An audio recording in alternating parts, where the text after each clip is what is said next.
आप रेडियोथेरेपी के बारे में बहुत कम लोग जानते हैं। Radiotherapy is a modality in the treatment of cancer. क्या ये थेरेपी पेनफुल होती है? इस थेरेपी में हेयर लॉस होता है या नहीं होता है? सो स्पेशली फीमेल्स जो सीएस सर्विक्स या एंडोमेट्रियम से ग्रस्त होती हैं, तो आई प्रेफरेबली से आपका कोई हेयर लॉस नहीं होगा। कि किसी व्यक्ति को ऑब्वियसली उस व्यक्ति को अपना घर छोड़ के जहाँ वो रेडिएशन वाली जगह है, क्योंकि 15 दिन आपने कहा 20 दिन वहाँ रहना पड़ेगा। जो पर्पस है वो यही है कि पेशेंट को बेनिफिट मिले, तो वो तभी सॉल्व हो सकता है जब हम उनकी कॉमन प्रॉब्लम्स को भी एड्रेस कर सकें। जो पेशेंट अपने आप में ट्रीटमेंट ले रहा है ना, वो बहुत ज़्यादा स्ट्रगल कर रहा है। आई थिंक अगर वो पेशेंट गुस्सा भी करता है, चिड़चिड़ाता भी है, इरिटेट भी होता है, आपको हर तरह से उन्होंने शुरू में भी परेशान किया और लास्ट में भी कर रहे हैं, बट प्लीज़ उनसे बदला मत लीजिए। मेडिसिन अनमास्क्ड में आपका स्वागत है। मेडिसिन अनमास्क्ड की पॉडकास्ट जो है उसके अंदर हम हमेशा ऐसे गेस्ट को लाते हैं, ऐसे डॉक्टर्स को लाते हैं जो कि जुड़े हुए तो स्पेशल प्रॉब्लम से, स्पेशल डिजीज़ से हैं, मगर जब ये डिजीज़ आम लोगों में, आपके मेरे जैसे लोगों के परिवार में होती है, तो इस इंफॉर्मेशन की हमारे को बहुत ज़रूरत पड़ती है। सो आज हमारे साथ हैं डॉक्टर सोनू गोयल, जो रेडियोथेरेपी विशेषज्ञ हैं। नमस्ते, मेरा नाम डॉक्टर सोनू गोयल है। मैं रेडिएशन ऑन्कोलॉजिस्ट कम क्लिनिकल ऑन्कोलॉजिस्ट हूँ। मैंने अपना MBBS हरियाणा से किया है, महर्षि Markandeshwar university through PMT, and मेरा PG जो है वो MGM मेडिकल कॉलेज इंदौर से है, again through PMT। So then after I have done my SRship in Delhi State Cancer and shifted to Jaipur and here I am. Okay, great. So अब देखिए आप कि एक डॉक्टर को विशेषज्ञ बनने के लिए कई सालों की मेहनत, आई थिंक 10 साल की मेहनत के बाद विशेषज्ञ बने, और कैंसर के पेशेंट्स को ट्रीट करना अपने आप में 10 साल तक या आजीवन बहुत डिफ़िकल्ट काम है। सो डॉक्टर सोनू, आप रेडियोथेरेपी के बारे में बहुत कम लोग जानते हैं। सो सबसे पहले तो शुरुआत इसी चीज़ से करते हैं कि रेडियोथेरेपी क्या चीज़ है।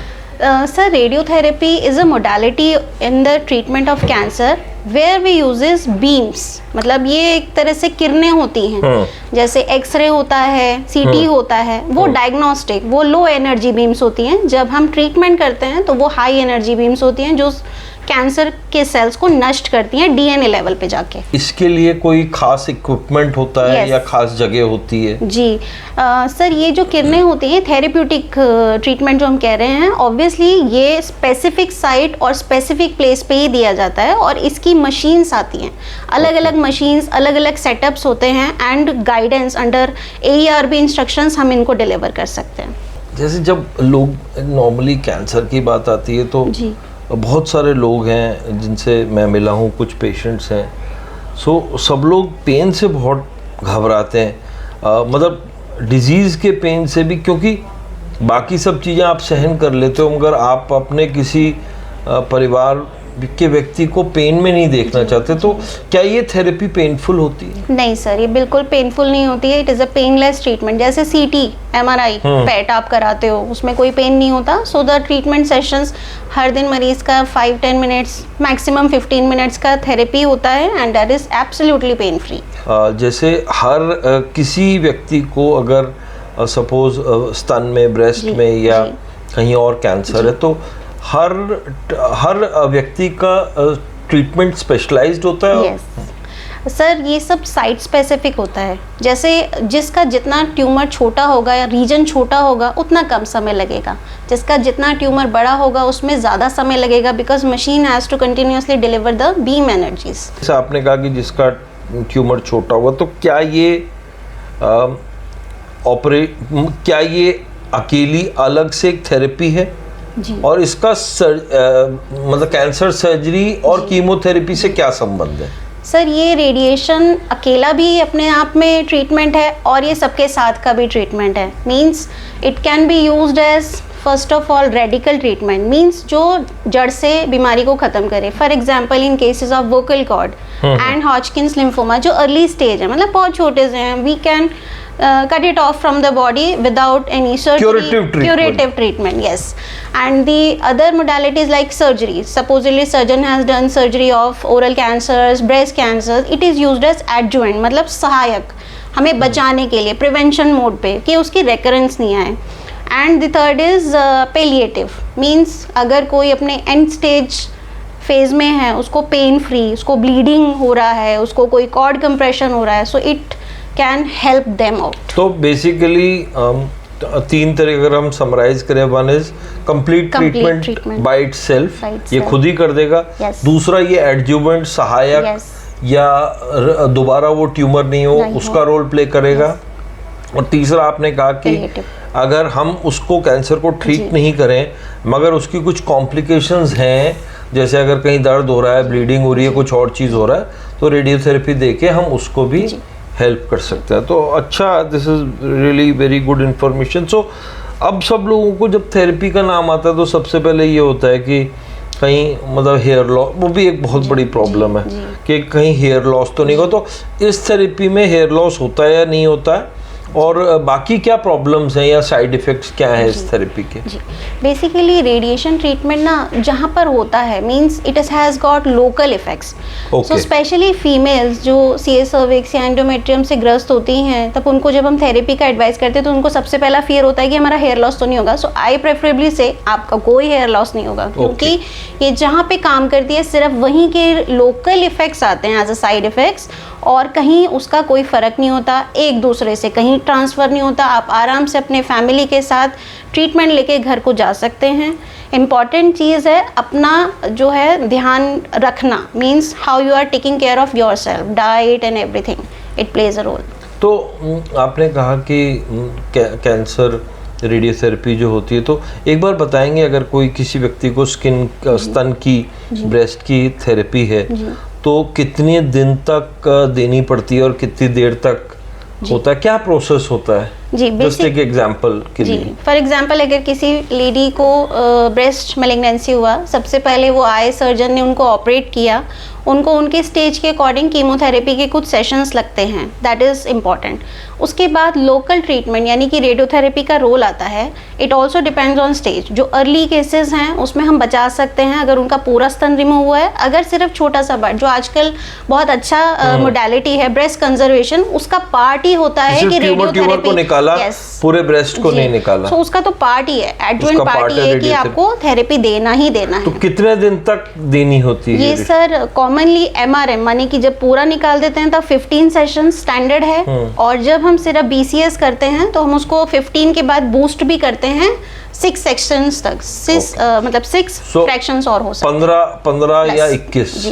तो 15 या 21 बार होती है. तो क्या ये लगातार 15 दिन तक लगातार होता है? सैटरडे संडे कन्वेंशनल हम ब्रेक लेते हैं ताकि पेशेंट को भी एक बार थोड़ा सा आसान हो, और वो शायद मशीन को भी कुछ ना कुछ क्वालिटी एश्योरेंस टेस्ट है, but that is not important. ये सब कन्वेंशनल सर पहले से ही हमने डिसाइड कर रखा है कि पेशेंट को हम कितना डोज कितने समय में कितने दिन तक दे सकते हैं कि उसकी टॉक्सिसिटी भी ना हो और उसको हम वो रोल जो हम देना चाहते हैं वो हो जाए पूरा. वन क्वेश्चन दैट कम्स जब हम रेडिएशन की बात करते हैं तो एक चीज़ ये होती है कि किसी व्यक्ति को ऑब्वियसली उस व्यक्ति को अपना घर छोड़ के जहाँ वो रेडिएशन वाली जगह है, क्योंकि 15 दिन आपने कहा 20 दिन वहाँ रहना पड़ेगा, और रेडिएशन के साथ क्या क्या परेशानी है? एक तो ये प्रॉब्लम है कि आपने कहा कि लोकली कुछ प्रॉब्लम होगी, दूसरा ये है कि उसको कहीं ना कहीं कुछ इंतजाम करना पड़ेगा, और नॉर्मली जैसे स्तन का है या वोकल कॉर्ड्स का कैंसर है, तो और इसके क्या साइड इफेक्ट्स हो सकते हैं?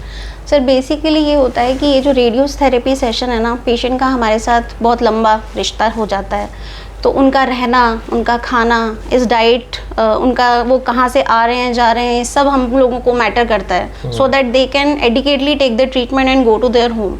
जो पर्पज़ है वो यही है कि पेशेंट को बेनिफिट मिले, तो वो तभी सॉल्व हो सकता है जब हम उनकी कॉमन प्रॉब्लम्स को भी एड्रेस कर सकें. So apart from stay, diet, जो लोकल इफेक्ट्स आते हैं, सपोजिटली किसी को हेड एंड नेक का मेलिग्नेंसी है और हम उनको थेरेपी दे रहे हैं, सो उनको लोकल रिएक्शंस आएंगे। हेड एंड नेक में 6 to 7 वीक्स का ट्रीटमेंट कॉमनली होता है। So by 2nd-3rd week patient को म्यूकोसाइटिस होता है। So how can we control that? Because of मतलब पेशेंट क्या होता है, कहीं से घर से आया होता है, उसके पास कुछ सामान नहीं होता है, so we make them comfortable. उनका डाइट का उनको बार बार काउंसलिंग करके चार्ट बनाना, उनको ओरल हाइजीन के बारे में गाइड करना, उनको बीच में अगर वीकनेस आ रहा है तो कुछ we give supportive treatment also so that they can recover there and then.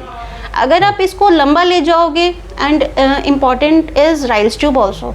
बहुत सारे लोग राइल्स ट्यूब इंसर्शन से बहुत डरते हैं, सो इट्स अ रिक्वेस्ट कि जब आपका मुंह और गले का ट्रीटमेंट हो रहा है तो राइल्स ट्यूब से डरिए मत। This will help you in taking your diet normally and will prevent the side effects. Good. So last चीज डॉक्टर सोनू, अगर कोई व्यक्ति है जो कि केयर गिवर है या जिसके घर में किसी को थेरेपी चल रही है, कैंसर हो रही है, उसके लिए लास्ट एडवाइस क्या देना चाहेंगे आप? सर बहुत जो पेशेंट अपने आप में ट्रीटमेंट ले रहा है ना, वो बहुत ज़्यादा स्ट्रगल कर रहा है। आई थिंक अगर वो पेशेंट गुस्सा भी करता है, चिड़चिड़ाता भी है, इरिटेट भी होता है, आपको हर तरह से उन्होंने शुरू में भी परेशान किया और लास्ट में भी कर रहे हैं, बट प्लीज़ उनसे बदला मत लीजिए, उनकी हेल्प कीजिए जितना हो सके। आप खुद ओरल हाइजीन में उनकी हेल्प कर दीजिए, खुद उनको डाइट में हेल्प कर दीजिए। कोशिश करिए कि आप भी वो रूटीन फॉलो करें जो वो पेशेंट फॉलो कर रहा है। अगर हम 56 भोग खा रहे होंगे और पेशेंट दलिया और दूध ले रहा होगा तो वो तो पॉसिबल ही नहीं है। He will feel inferior, so make him comfortable, that is all you can do. And the treatment what we can do, so rest is all is in God hands, so at least do your best. Good. So thank you very much doctor Sonu. And it is very important कि जो cancer की बीमारी है, अब इससे हम भाग नहीं सकते। कहीं ना कहीं कभी ना कभी हमारे किसी दोस्त को, चाहने वाले को शायद इसकी ज़रूरत पड़ेगी। तो इसके बारे में जितनी इन्फॉर्मेशन हो, जितनी समझ हो, उतना अच्छा है। Thank you very much. Thank you sir.